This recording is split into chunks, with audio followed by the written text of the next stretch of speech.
देवेंद्र फडणवीस दिल्लीत जाणार?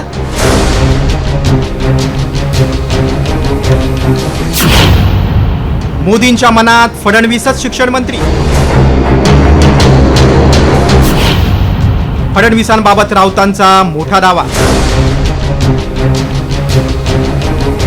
मी आज नागपुरात आहे, संध्याकाळी मुंबईत जाणार आहे. मी मुंबईतच आहे, मी महाराष्ट्रातच आहे. ऐकलं? दिल्ली वारीनंतर मुख्यमंत्री देवेंद्र फडणवीसांनी केलेलं हे विधान, मी मुंबईतच आहे, मी महाराष्ट्रातच आहे असं म्हणत फडणवीसांनी केंद्रात मंत्रिपद मिळणार असल्याची चर्चा थेट फेटाळून लावली. मात्र पंतप्रधान नरेंद्र मोदींच्या मनात फडणवीसच शिक्षण मंत्री असल्याचा दावा ठाकरे सेनेचे खासदार संजय राऊतांनी पुन्हा केलाय. मुळात फडणवीसांना यापूर्वीही वरिष्ठांच्या आदेशानुसार उपमुख्यमंत्रीपद स्वीकारावं लागले, त्यामुळे यावेळीही तेच होणार असल्याचा दावा राऊतांनी केलाय. तर हा दावा राज्यातल्या भाजपनं फेटाळून लावलाय. ते त्यांच्या हातात नाही ना कुठे राहणं. डेप्युटी सीएम पद स्वीकारणं हे त्यांच्या हातात नव्हतं ना. जेव्हा कमिशनरचा हवालदार केला ना कमिशनरचा, तेव्हा मोदी आणि शहांनीच त्यांना आदेश दिले हवालदार व्हा म्हणून किंवा जमादार व्हा म्हणून.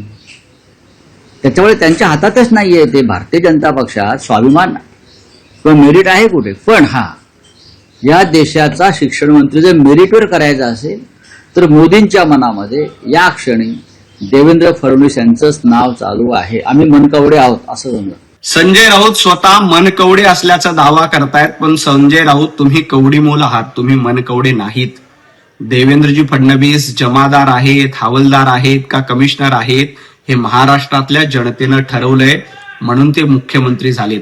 महाराष्ट्रातील 14 कोटी जनतेचे आशीर्वाद देवाभाऊंच्या पाठीशी आहेत. तुमच्या पाठीशी कोण आहे?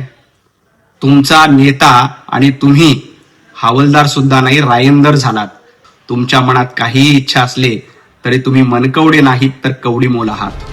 फडणवीसांना दिल्लीत जबाबदारी मिळणार असल्याचा दावा यापूर्वी विरोधकांनी अनेकदा केलाय. तसंच फडणवीसांनीही तो दावा अनेकदा खोडून काढलाय.